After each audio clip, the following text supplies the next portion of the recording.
요한복음 17장 3절 말씀 시작.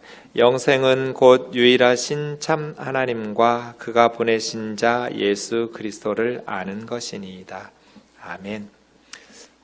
요한복음 17장 세 번째 3절 하고 있는데요. 지난 시간에 말씀드린 것처럼 이게 진짜 주기도문이에요. 우리가 예배 시간에 고백하는 주기도문은 우리의 기도문이죠. 주님이 가르쳐 주신 기도문이고요. 주님이 하신 기도문, 진짜 주기도문은 요한복음 17장이에요. 그런 의미에서 요한복음 17장이 제 생각에는 가장 중요한 기도예요. 예수님이 직접 하셨던 기도문이기 때문인데요. 기도하는 수준이 사실은 영적인 수준이거든요. 예수님이 가장 탁월하신 참 하나님이시면서 참 사람이시잖아요. 그 예수님의 기도기 때문에 가장 성숙한, 가장 중요한 기도문이 아닐까라고 이제 제가 생각하고 있는데요. 묵상하면 묵상할수록 좀 어렵기도 하고 너무나 풍성해서 제가 최용승 장로님하고 괜히 내기했다. 12분 설교 넘을 때마다 제가 500원씩 내기로 했거든요. 목사님 80% 이상 질 거라고 거의 100% 질 것 같아요. 한 구절씩 설교하는데 할 말이 너무 많아요. 그냥 한 구절을 한 시간에 한다라는 게 그냥 60분을 해도 모자랄 것 같은 거예요. 너무너무 예수님의 기도가 응축되어 있구나. 굉장히 중요한 내용들이 이렇게 쫙 퍼져 있는 게 아니라 아주 응축되어 있어서 한 구절로도 몇 번씩 설교해야 될 만큼의 중요한 내용들을 많이 담고 있구나 하는 것을 제가 깨닫게 됩니다. 1절에서 5절까지는 예수님 자신에 대해서, 6절에서 19절은 제자들 위해서, 그리고 20절에서 26절은 제자들의 사역을 통해서 믿게 될 또 다른 그리스도인들, 무리들을 위해서라고 했습니다. 예수님을 위한 기도 부분을 보고 있습니다. 우리가 1절에서 첫 번째 예수님께서 때가 이르러 싸우니는 십자가의 때고, 예수님께서 첫 번째 드렸던 기도, 그러니까 예수님의 가장 중요한 관심사는 하나님 아버지의 영광이었다. 십자가를 왜 지는가? 아버지의 영광을 위해서. 아버지의 영광을 위해서라면 나는 벌거벗고 십자가에 오른다. 이게 예수님의 각오거든요. 그래서 우리는 하나님의 영광을 위해서 살고 있는가? 예수님처럼. 내 생의 첫 번째 목표가 하나님의 영광인가?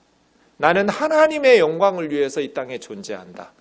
남들은 무엇을 위해서 존재하는지 모르겠지만 나는 하나님의 영광을 위해서 이 땅을 살아간다. 이러한 고백들과 각오들을 가지고 살아간다면 주님의 제자겠죠. 2절에서는 아버지께서 아들에게 주신 모든 사람, 그냥 모든 사람이 아니에요. 아버지께서 예수님에게 주신, 하나님께서 아무 생각 없이 그냥 즉흥적으로 고민 없이 주신 게 아니에요. 하나님께서는 우리의 모든 것을 알고 계세요. 미리 아시기 때문에 하나님께서 우리의 모든 것을 아시고 아들 예수 그리스도에게 주신 모든 사람에게 영생을 주게 하시려고 만민을 다스리는 권세를 아들에게 주셨다. 그래서 한 사람도 빼앗기지 않고 예수님께서는 하나님께서 맡기신 영혼들을 다 살려내고 다 영생을 주실 거라는 거죠. 오늘 3절 보겠습니다. 영생은 곧 유일하신 참 하나님과 그가 보내신 자 예수 그리스도를 아는 것입니다. 예수님이 세상에 오신 이유가 뭘까요? 우리는 요한복음 10장 10절, 요한복음 3장 16절, 도둑이 오는 것은, 도둑이 뭐하러 오겠어요? 도둑질하러 오겠죠. 잡아먹으려고. 그런 것처럼 인자가 온 것은, 예수님께서 세상에 오신 이유는 양인 사람들, 우리들에게 생명을 얻게 하고 더 풍성히 얻게 하려고 오셨죠. 도둑이 오는 이유는 도둑질하러 와요. 예수님이 오시는 이유는 우리들을 풍성한 생명을 주시려고. 이게 이제 요한복음 3장 16절식으로 말하면 부정적으로는 멸망하지 않고 긍정적으로는 영생을 얻게 하시려고. 그러니까 단순히 죄 사함 멸망하지 않는 게 전부가 아니에요. 우리는 죄사함 받았죠. 그런데 이제는 영생을 누리는 하나님의 자녀가 되는, 예수님이 오신 것은 영생을 주시려고, 풍성한 생명을 주시려고 오셨죠.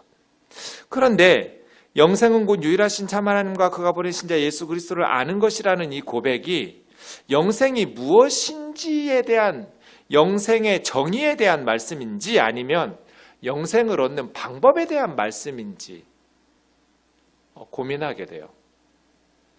영생은 이런 거야, 영생이 무엇인지 가르쳐주는 말씀 같으세요? 아니면 영생은 이렇게 얻을 수 있어, 영생을 얻는 방법에 관한 내용인 것 같으세요? 둘 다 같아요. 제가 볼 때는 이것이 영생이다, 영생이 무엇인지를 가르쳐주는 영생의 정의에 대한 내용이면서 동시에 이렇게 해야 영생을 얻을 수 있다, 영생을 얻을 수 있는 방법에 대한 말씀인 것 같기도 해요. 먼저 영생의 정의에 대해서, 영생의 정의는 뭐예요? 유일하신 참 하나님을 아는 것, 그가 보내신 예수 그리스도를 아는 것, 이게 영생의 정의예요. 영생이라는 건 뭐예요? 유일하신 참 하나님과 그가 보내신 예수 그리스도를 아는 거예요. 세상에서 힘 있는 사람들을 알면 성공하는데 굉장히 좋겠죠? 성공의 지름길이에요.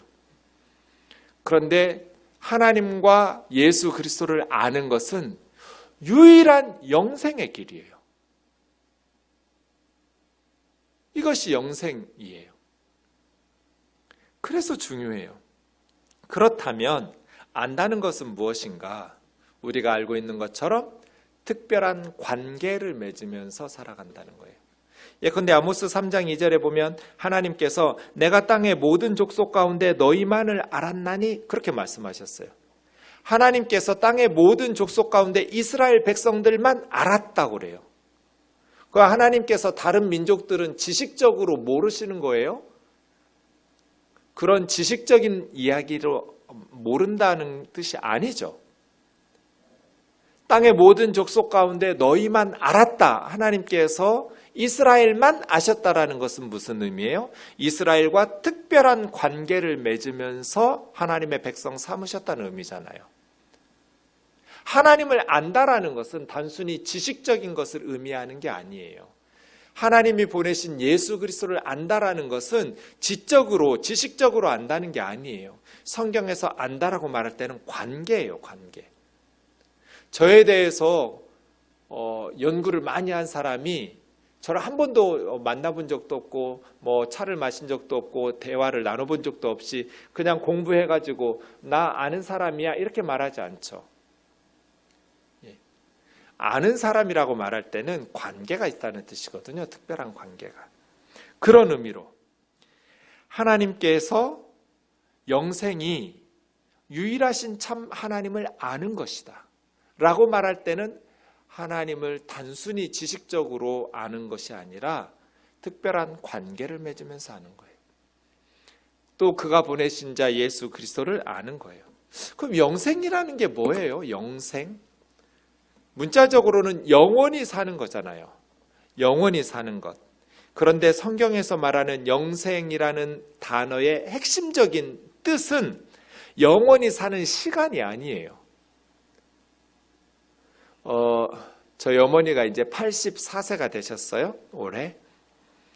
그래서 어머니, 오늘 제 새벽 예배 끝나는 날마다 어머니하고 전화 통화하는데요. 네. 어머니가 오늘 그러시더라고요. 한 5년 정도 더 살 것 같다, 엄마가.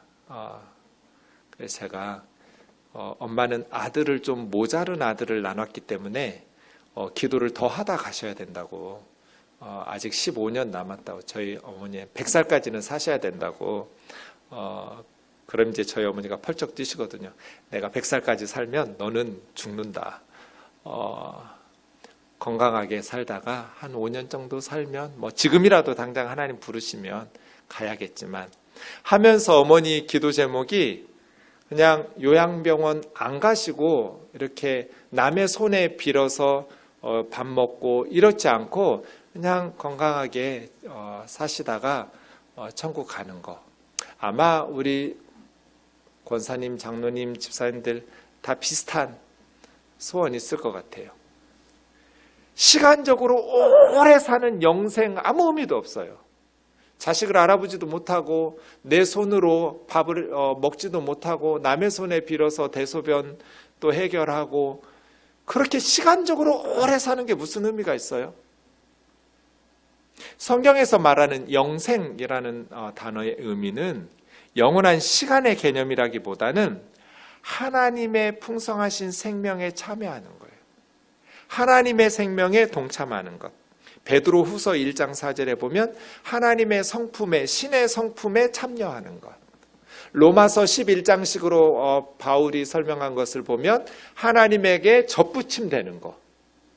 나뭇가지가 본체이신 하나님에게 우리가 접붙임되면 하나님으로부터 공급되는 능력과 지혜와 사랑을 공급받으면서 살겠죠?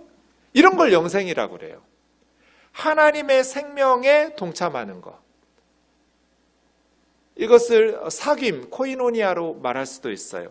요한일서에서 말하는 것처럼 우리의 사귐은 아버지와 그 아들 예수 그리스도와 더불어 누림이라. 하나님과 더불어 풍성한 생명의 삶을, 하나님이 주시는 사랑을 공급받고 하나님이 주시는 지혜와 능력을 공급받아가면서 하나님에게 접붙임돼 가지고 하나님의 성품에 동참하고 하나님의 지혜와 사랑을 공급받으면서 살아가는, 물론 이 땅에서는 부분적이죠. 고린도전서 13장 사랑장에서 이야기한 것처럼 우리가 지금은 거울로 보는 것 같이 희미하나 그때는 얼굴과 얼굴을 대하여 볼 것이요. 지금은 내가 부분적으로 알지만 그때는 주께서 나를 아신 것 같이 내가 온전히 알리라. 영생은 유일하신 참 하나님과 그가 보내신 자 예수 그리스도를 아는 것. 그 아는 것은 단순한 지식이 아니라 관계, 특별한 사랑의 사귐인데 지금은 부분적이죠. 희미해요. 그러나 주님 만날 때 얼굴과 얼굴을 대하여 볼 것이고 그때 주님이 나를 모르시는 게 있겠어요? 주께서 나를 아신 것 같이 내가 온전히 알 거라고. 그러나 그 사랑의 사귐이 지금부터 우리는 누림이라. 요한 사도가 말하는 것처럼 아버지와 그의 아들 예수 그리스도와 더불어 누림이라. 부분적이지만 지금 이게 영생이죠. 영생이란 생명의 본체이신 하나님에게 접붙임되는 거예요. 그래서 하나님과 사귐을 나누고 하나님께서 주시는 기쁨, 보람, 지혜와 지식, 능력과 사랑을 공급받으면서 살아가는 삶. 하나님의 생명에 참여하는 삶. 그 영생이라고 그래요. 그런 의미에서 영생이란 유일하신 참 하나님을 아는 거예요. 그리고 그가 보내신 자 예수 그리스도를 아는 거예요. 그런데 영생의 방법으로 보면 유일하신 참 하나님이에요. 많은 우상들이 아니에요. 하나님은 유일하신 분이에요. 한 분 유일하신 하나님이에요. 이 땅의 비극이 뭐예요? 사람들이 진리를 찾아요. 그런데 하나님이 아닌 다른 신들을 찾고 산속에 들어가서 돛 닦고 잘못된 방법으로 영생을 추구한다는 거예요. 잘못된 방법으로 구원을 추구하는 것. 그것이 이 땅의 비극이에요. 영생은 유일하신 참 하나님을 아는 것. 그리고 그가 보내신 자 예수 그리스도를 아는 것. 히브리 문법은요, 이 평행법이 중요한데 이 두 개의 문장이 나올 때는 이게 같은 뜻이에요. 그래서 유일하신 참 하나님의 자리에 나온 게 그가 보내신 자 예수 그리스도잖아요. 이게 같은 의미거든요.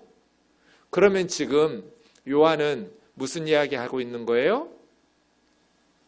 예수님의 기도 속에서 예수님은 유일하신 참 하나님과 동등된 하나님이라고 이야기하고 있는 거예요.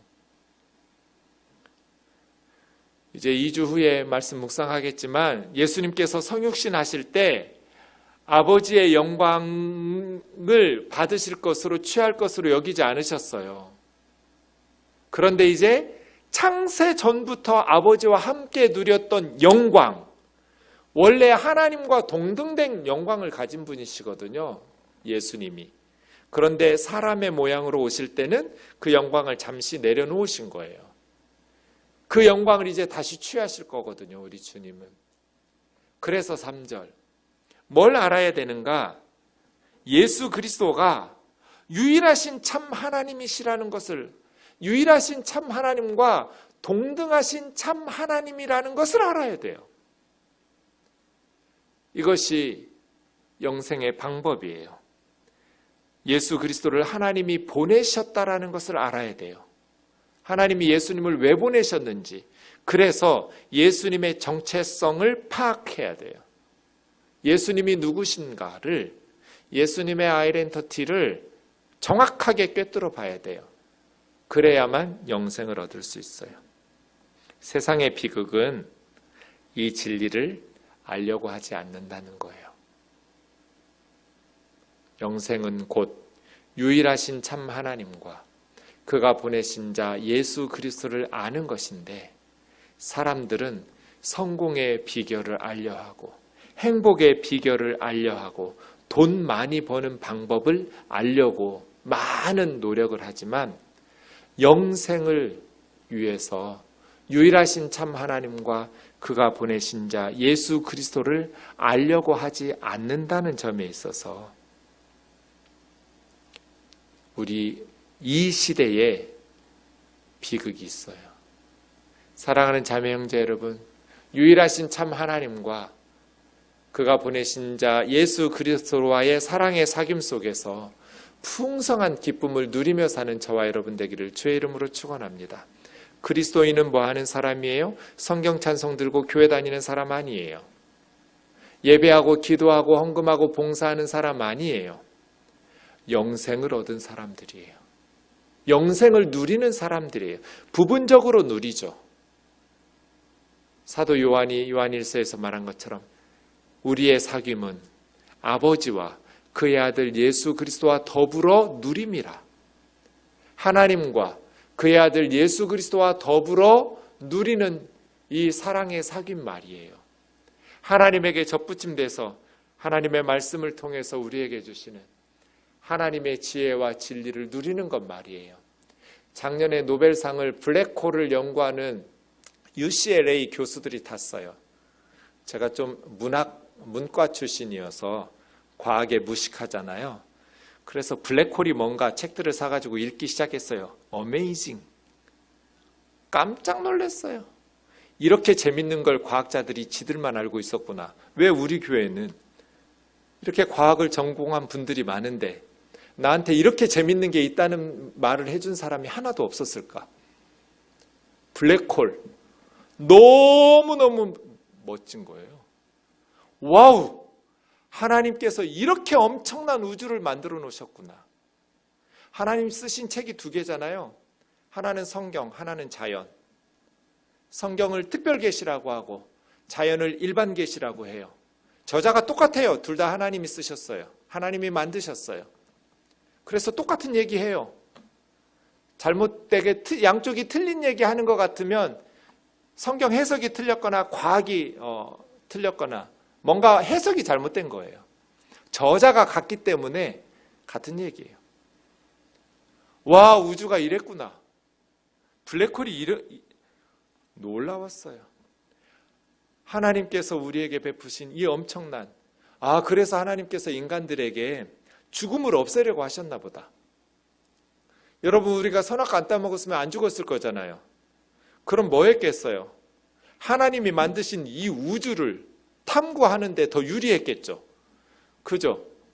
제가 영원히 사는 것은 그만두고 한 1000년만 산다고 해보세요. 제가 제 아내 피아노 전공자잖아요. 피아노 배우려고 하다가 제가 잠깐 고민했어요. 그냥 돈 안 들이고 배울 수 있잖아요. 피아노를. 둘이 앉았어요. 피아노 앞에. 그래서 이렇게 하는데 제가 머리를 써보니까 내가 이 피아노를 배우는 시간 동안에 책을 읽으면 우리 교우들에게 더 유익할 것 같다. 피아노를 배우면 나를 위해서 유익할 것 같고 내가 피아노 치는 시간을 그러니까 너무 늦게 배운 거예요. 좀 더 어릴 때 배웠으면 좋았을 텐데 하는 생각이 들어서 여보 미안한데 내가 피아노 배울 시간이 없다고 내 인생이. 근데 한 1000년 산다고 해보세요. 피아노 뭐 한 100년 배우면 되지 않겠어요? 뭐 우리 연변에서는 피아노를 한 100년은 쳐야 들어줄만 하겠구나. 이런 정도 피아노 실력을 갖추지 않겠어요? 하나님이 이런 우주 만들어 놓으셨구나.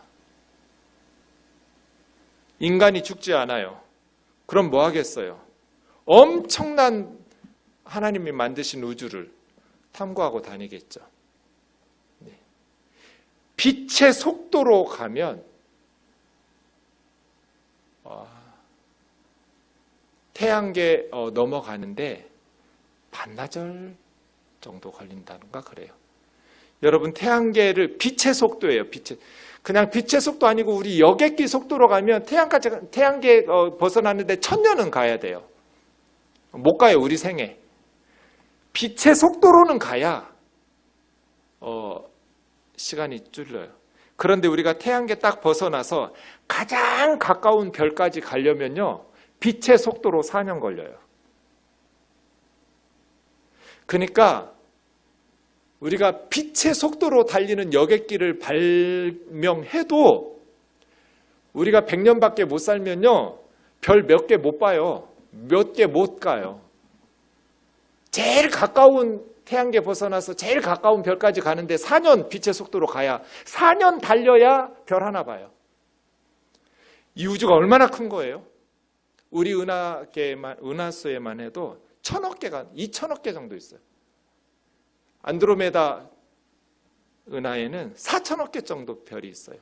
그런 은하수들이 1000억 개 이상 있어요. 이 우주에. 막 이런 책들을 읽으니까요. 어메이징. 하나님께서 아깝이 선악과 안 따먹었으면 우리가 이런 우주를 여행하면서 하나님이 만들어 놓으신 우리를 위해서 창조해 놓으신 엄청난 것들을 누리면서 찬송가 가사가 달라졌을 텐데 어마어마한 하나님의 스케일, 하나님께서 우리를 위해서 예배해 놓으신 엄청난 것들을 누릴 수 있을 텐데 100년도 못 살고 죽노라고 하나님이 만들어 놓으신 것들을 너무너무 조금밖에 모르고 죽는 거잖아요.